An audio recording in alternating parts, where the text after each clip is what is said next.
Hey, this is Mark, and this is episode 27 of the Why Are We Still Doing This podcast. I was a teenager for most of the 1990s, and I want to talk about a meme that I've seen probably a gazillion times between Facebook, Instagram, and TikTok. And that is, if the 90s had a smell, what would that be? There are thousands of answers to this question, and not just one alone. For some, this could be a forgotten processed food, like a Snackwell's whoopie pie that their mom would buy when they were trying the next 90s fad diet. For others, it could be their uncle's 92 Ford Taurus with plush cloth seats soaked in Pall Mall smoke. Or maybe it was your middle school girlfriend who had what seemed like an endless supply of cucumber melon lotion from Bath & Body Works. I remember my mom going through the potpourri phase of the mid-1990s and walking into the bathroom and seeing what looked like all the leaves I had just raked in the yard, now in a bowl above the toilet with a bunch of dead, dried-up oranges in it. And somehow that was going to cover up the smell of an atomic bomb that someone didn't fully flush. But one of the first smells that made me think of the 1990s, and I'm going to say mid-1990s to encompass the entire decade, is Drakkar Noir. Now, if you're not familiar with Drakkar Noir, it was an incredibly popular men's cologne, first introduced in the 1980s, but had a stranglehold on us guys in the 1990s. It was marketed very much like Calvin Klein ads were. Scantily clad men surrounded by scantily clad women, their skin often sun-kissed, glistening with perspiration, which was ironic because the vast majority of people I knew that wore Drakkar Noir used it to cover up cigarette smoke that was soaked into their clothes. I'm talking about people under 18. Kids showering themselves in it after smoking in the boys' room. And it was always the kids who were chronically in the principal's office that wore Drakkar Noir. They always had this combination of cigarette smoke, coffee, diesel fuel, and Drakkar Noir soaked into their 90s flannels and baggy fit Levi's. That's how the marketing should have been. Instead of really fit men sweating, women draped over them, perfectly diving into a in-ground swimming pool, should be a bunch of 15-year-olds smoking in the boys' room, getting caught and winding up sitting in detention. And just as they start to shoot spitballs at their teacher, the Drakkar Noir logo flashes onto the screen. Drakkar Noir was sort of a middle of the road in terms of price. It wasn't the premium price that Calvin Klein was, nor was it at the bottom of the barrel like the classic Brut cologne that came in a green bottle and was around the same price as a value meal from McDonald's. It wasn't Disney World, but at the same time, it wasn't a traveling carnival. It was Six Flags, if we're using theme parks to compare costs of cologne here. Drakkar Noir was the Six Flags of men's cologne. I'm pretty sure it was sold in bigger department stores, while something like Brut you could pretty much pick up at any Walgreens. Cologne became an essential part of our inventory when it came to us teen boys trying to impress girls in middle school. If we had a utility belt like Batman, but was equipped to catch girls, it would most likely be strapped to our waist at all times, along with Winter Fresh gum, Old Spice deodorant, and a bottle of LA Looks hair gel. We seem to carry cologne everywhere, kind of how like older millennials carry ibuprofen and chapstick anytime they leave the house. We would carry it in our backpack into school just in case we needed a refresher spritz later in the afternoon. I remember many times, both when I was in middle school and when I worked in a middle school later in life, some kid would bring in a bottle of cologne to school and the entire bottle would leak in his bag, which would then have half of the school smelling like the center of a Macy's store. This happened quarterly, from what it seemed. And for a lot of these kids with the high-end cologne, I used to think, how the hell are they affording this? For those of us in the trenches, we were pretty much reduced to scrounging in recycling bins, ripping out the free samples from magazines, and rubbing them all over ourselves. Or, if we had a hot date with Jenny from next door, we'd get to the mall early and head over to Macy's for a free sample before meeting up with her at Sbarro's. Is that still a thing? Do they still do a free sample in men's magazines? On a rare occasion, I'd get a mailing to my house with a free sample. Not a magazine, but just a 5x7 mailing that's folded in half. And from what I've seen, the formula has changed slightly over the years for Jacquard Noir, but you can still purchase it at places like TJ Maxx, Marshall's, and most likely Macy's. Same black bottle, same 90s stereotypes. The very first cologne I ever wore was called Brut Actif Blue.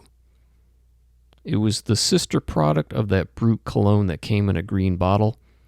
However, this one came in a, you guessed it, a blue bottle. Price-wise, and if we're still using theme parks as the barometer, it was along the lines of a traveling carnival. I don't remember where I first bought it and why, but it was probably at a CVS or Walgreens.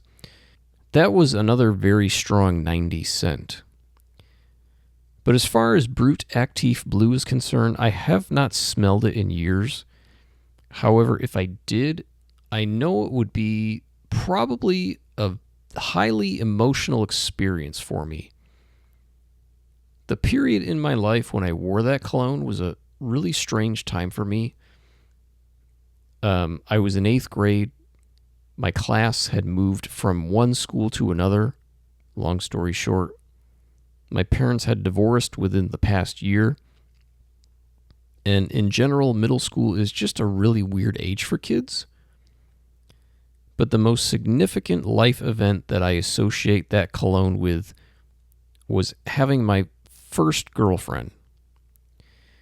And I say that because I remember my girlfriend in middle school was obsessed with that cologne.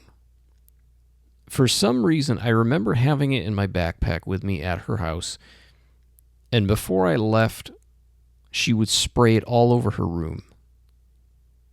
I remember putting on a little bit of it before school every day, but on days I knew I was going to go to my girlfriend's house after school, I'd double up on those portions.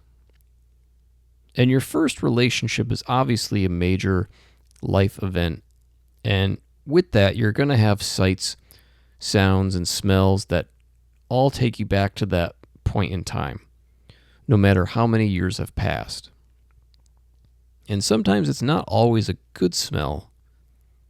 I could smell a perfume of someone from my past who was just an awful person and could have instant trauma resurface. A lot of times that first relationship in our life can have lasting effects if it's dysfunctional or traumatic. Anyway, as the years went on, I got a job early on in high school and had more of an income other than what my great uncle was supplying me with, usually rolls of quarters.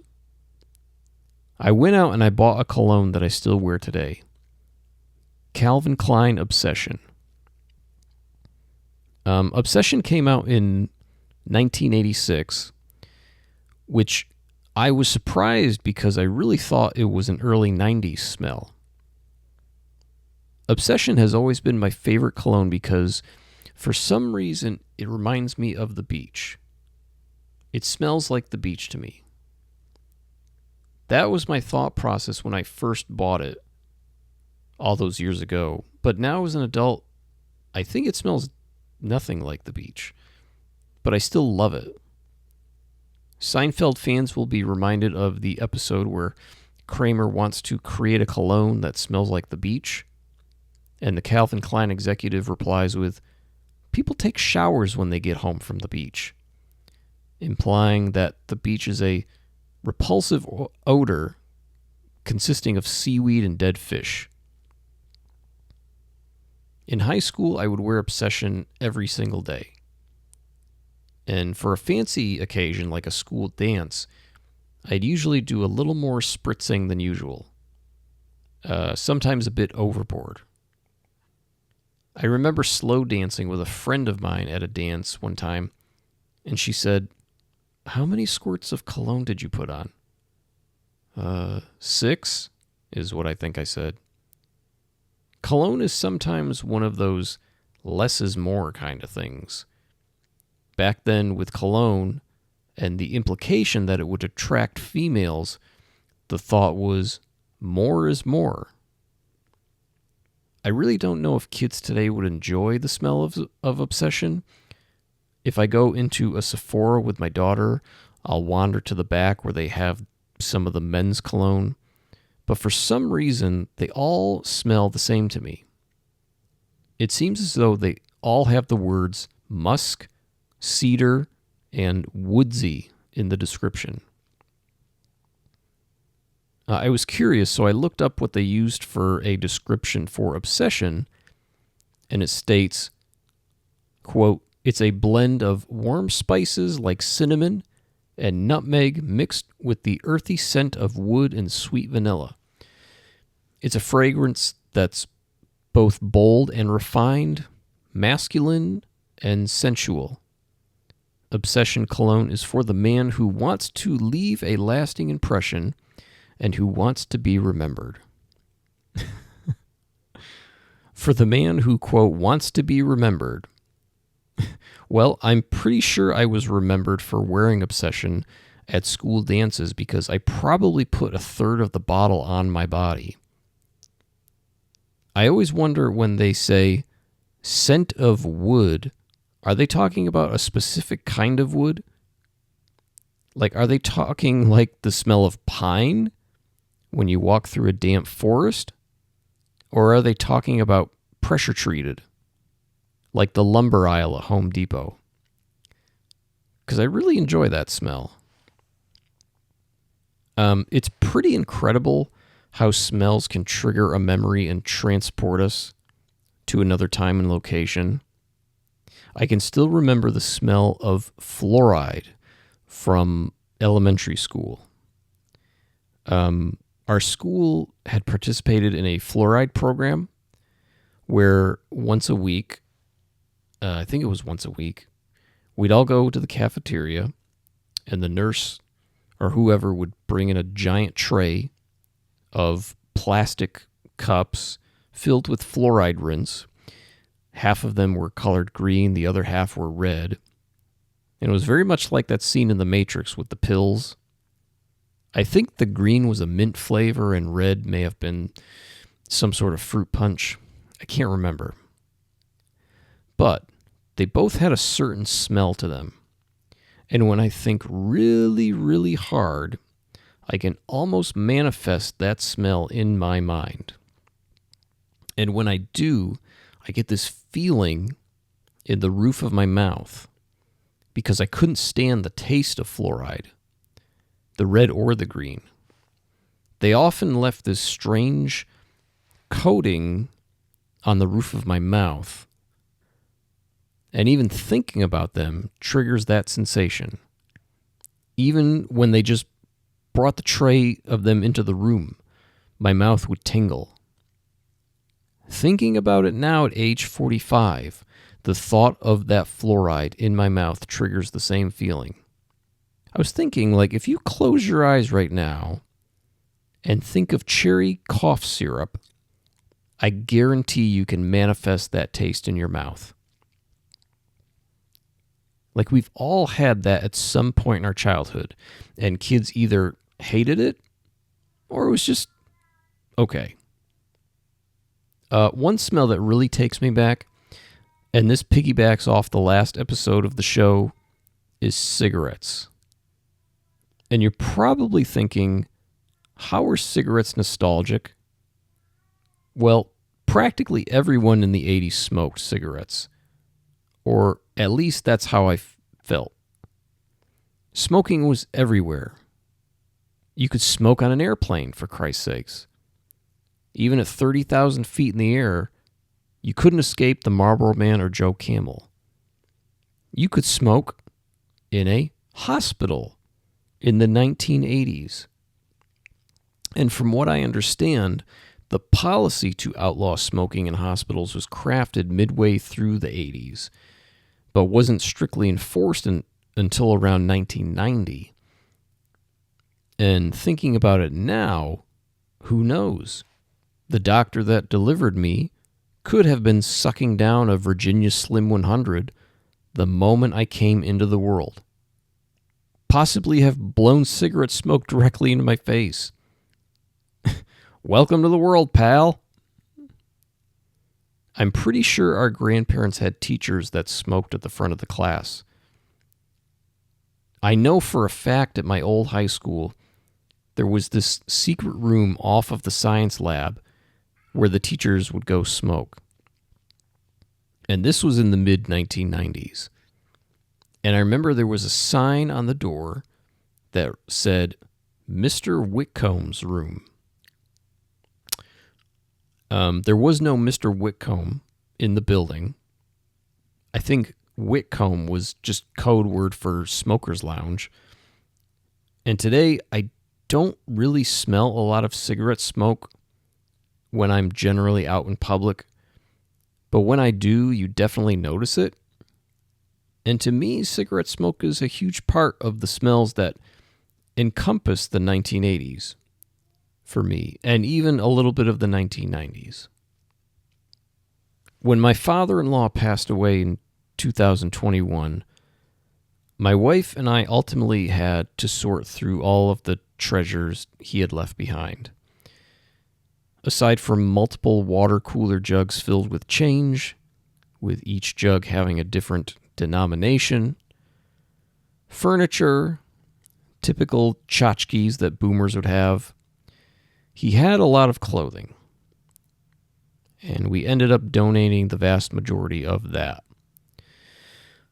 But one of the things that my wife kept was his Red Sox team jacket that he wore all the time.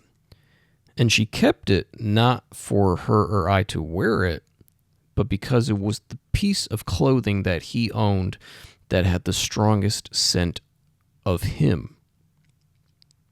It was a big, puffy jacket that if you rolled it up and hugged it, closed your eyes, and took a big inhale through your nose, it was the closest thing to giving him a hug. So she put it in a big resealable bag, like one of those big space bags, and will take it out on occasion when she just needs a hug from her dad. And I'm sure over time it's going to lose its scent, but for now she's going to hang on to it. It's kind of like a fire extinguisher zipped up to extinguish a bad day. In case of an emotional emergency, break glass. His smell, to me at least, was a mixture of Effordent, Old Spice, and that general old person smell. I think you all know what I'm talking about. But a big part of that smell he had was the laundry detergent he used. And I remember a month after he passed away, I was in the backyard, and all of a sudden I got a big whiff of my late father-in-law. and I realized it was the wind carrying someone's dryer vent across their yard and into mine, which was at least 50 yards away. Some people just have a smell to them. Houses have smells to them. To this day, I go to see my friends at their parents' house when they come back into town, and their house smells exactly the same as it did when we were in high school. When I moved back home in 2005, I started working as a substitute teacher in my old elementary school. And the minute I walked in, I said, "My God, it still smells the same." That took me back. But back to where I happened to smell my father-in-law's laundry detergent just after he died, it's one of those things where in that moment, you stop dead in your tracks and try to comprehend what actually just happened. If you've listened to episode 13, Why Are We Still Afraid of Ghosts?, you'll remember my friend Colin tells a story about walking through the woods, trying to get to a fishing spot all by himself, when suddenly he hears his late father simply say his name. It was in his father's voice, and it was just Colin. He heard it 100%. And Colin is not someone to fabricate something like that. But he talked about how it stopped him dead in his tracks and just stood there for like a solid minute, trying to comprehend what the hell just happened. Side note, if you haven't listened to episode 13, it is by far one of the most favorite things creatively that I've ever done. So please, go take a listen, especially if you like ghost stories. My son listened to it recently, and he was afraid to sleep alone for a long time. Anyway, something I've touched on in a previous episode with my friend Jesse is the smells that came together in a mall food court in the 1990s. In our mall, in the early to mid 1990s, we had Taco Bell, Burger King, Arby's, a pizza place, an A&W hot dogs, and I think a clam chowder place at one point.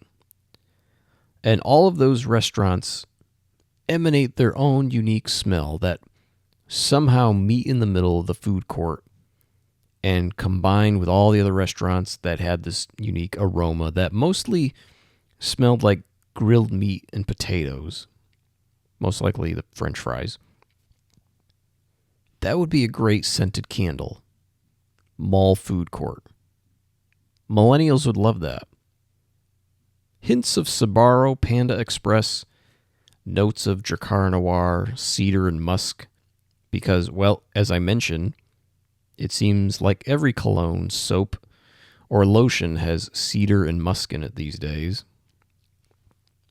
Jesse and I also touched upon the many smells we encountered in a mall arcade in the early 90s, a place we spent essentially a large percentage of our teenage years. The arcade at that time was a very competitive, testosterone-fueled environment, and with that, there was a plethora of different body odors, if that's even possible. Like there were the kids who would be sweating because they were playing an incredibly competitive game of Street Fighter 2.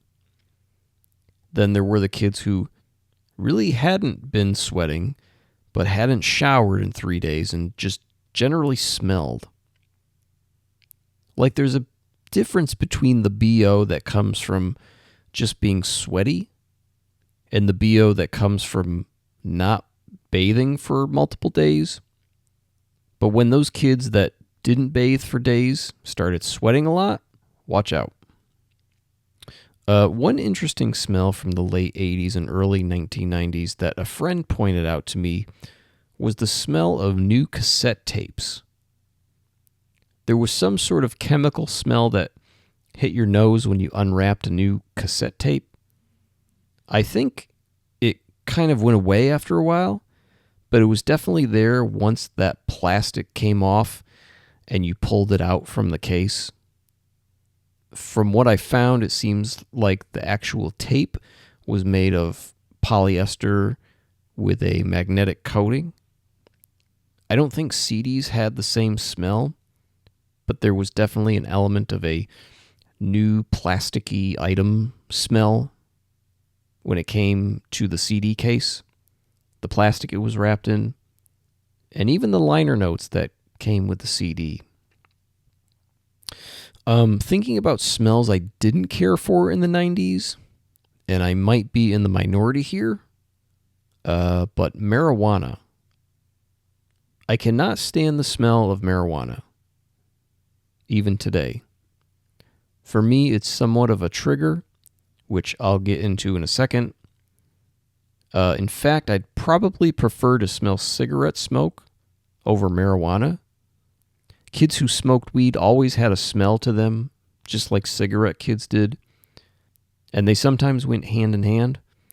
Coffee, cigarettes, weed, mildew, Drakkar Noir, all soaked into one of those hoodies that felt like a burlap sack. You know the ones I'm talking about? The ones that the stoners would always wear. Those look like the most uncomfortable things to wear. I just imagine them scratching your skin the entire time you're wearing them. Anyway, so basically, when I was a teenager, I had friends that smoked pot. And I didn't. I just didn't care to. I think I was a little nervous to try it. And I didn't try it until later on in high school. But earlier on, a lot of my friends always pressured me to try it.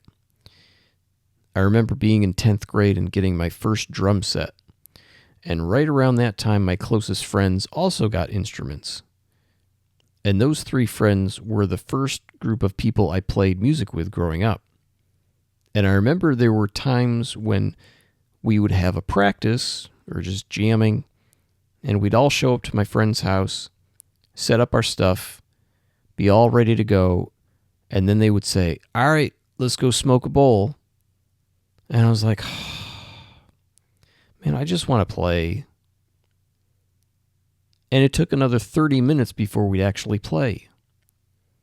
And maybe I was being a little uptight, but I just didn't want to get caught up in all of it. And one reason why I didn't want to get caught up in it is because I ultimately saw how it created tension in friendships. All through high school, I saw problems between friends who smoked weed. And it was either, you owe me money for this, or he stole weed from me, or something along those lines. And I'm glad I had the awareness to be like, this is not good. I just remember two of my friends getting into a fight outside of a Dunkin' Donuts, which was one of our local hangouts, over some sort of weed transaction that wasn't fiscally fair on both sides. But also there were many times in high school where I felt like I wasn't included in certain things or got invited places because there was always an element of weed as part of that hangout or whatever social gathering it was. It wasn't with all my friends, but enough to make me feel kind of meh. You know? And like I said before, if I'm out in public, I think I'd rather smell cigarettes than weed at my age, to be honest. Because at least cigarettes reminds me of the 1980s. Gives me a little dose of nostalgia. It reminds me of eating in a Friendly's restaurant in 1987. Weed just reminds me of being left out of hangouts as a teenager. I am also not a fan of incense. Just takes me right back to those times where I'm at my friend's house, waiting to play music, but the rest of the band is getting high. Incense also makes me think of a used record store, which isn't a bad thing, I guess. I just don't collect records. Anyway, And speaking of Dunkin' Donuts, anytime I say Dunkin' Donuts instead of just Dunkin' to my kids, I feel so incredibly ancient.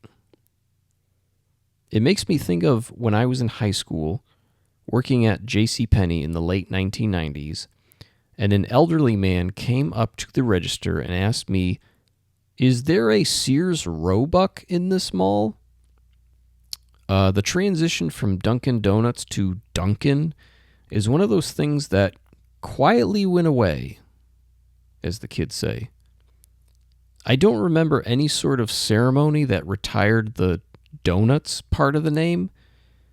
It was just one day I woke up and it was just Dunkin'. My daughter will say, "Dad, can we get Dunkin'?" And to me, when she says that, I'm always thinking, why isn't she saying donuts? Is this what 14-year-olds call it now? Back in my day, our Dunkin' had donuts, and they were 40 cents a piece. It's like Domino's. They used to be Domino's Pizza. But I feel like they had a transition period where they were like, we're more than just pizza. And what happened to the Noid? He was so big. He had his own video game for the Nintendo Entertainment System in 1990. And sure, I know all businesses want to appeal to everyone and not carry one specific product. I made a TikTok about this particular subject, and I had a lot of people comment on how their parents or grandparents still say the full-on name of a business or what it used to be called. Like someone said their father still says Federal Express. And I'm like, man, that just sounds exhausting. Or Burlington Coat Factory, which is now just Burlington. Or when someone asks for a magic marker instead of a Sharpie. Or when someone says, I like the soup at Panera Bread. Like, you just sound like a psycho. Or when someone says, I like that shirt at The Gap. Or when someone says they want to eat at Kentucky Fried Chicken. Or when someone who is thirsty says, I could go for some Sunny Delight. And I'm sure that when I'm much older, I will use the full name of things also. And I may do it out of habit, and I may do it just to annoy my children. I might say, you know what? Let's have breakfast at the International House of Pancakes. Anyway, thank you very much for listening. This has been episode 27 of the Why Are We Still Doing This podcast. And if you'd like to write in, you can do so at whyarewestilldoingthispodcast@gmail.com. whyarewestilldoingthispodcast@gmail.com. And if you like what you hear and you'd like to support the channel, you can do so at buymeacoffee.com/whyarewestilldoingthis, all one word. That's buymeacoffee.com/whyarewestilldoingthis, all one word. Also, please follow me on TikTok at whyarewestilldoingthispc, all one word. Why are we still doing this PC on TikTok?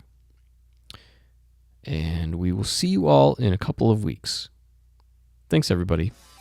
Bye.